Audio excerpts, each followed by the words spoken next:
More demand and fewer donations are hitting nonprofit organizations particularly hard as they try to battle this 4-decade high inflation to supply critical community services. News 12's Jonathan Gordon joins us at one of those organizations, People to People in Nanuet. So, Jonathan, what's the impact there?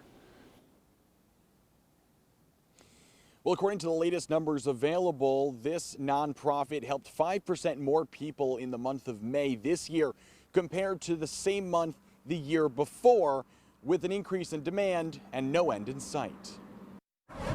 There's a lot of stress and pressure about where we're getting all the food. Food is one of the items most affected by inflation, and coupled with the inflated costs of other essentials, lower income households are getting hit the hardest. We're kind of wondering, when are they ever going to start going down?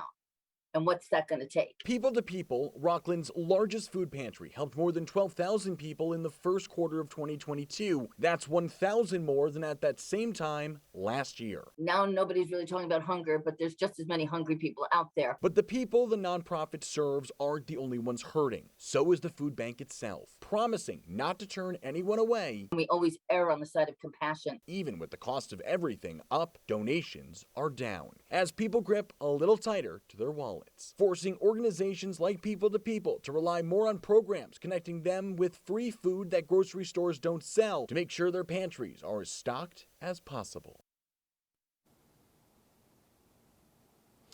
And seniors are quickly becoming the largest group that this nonprofit serves, and that's because as the costs of everyday living continues to outpace their fixed income. Ian?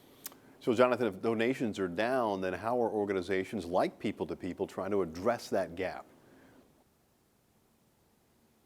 Yeah, well, they are trying to get a little bit more creative. They're going with virtual food banks. There's going to be one in August, right ahead of the back-to-school season, and that's a critical time for them, especially with a lot of kids and a lot of families relying on school meals.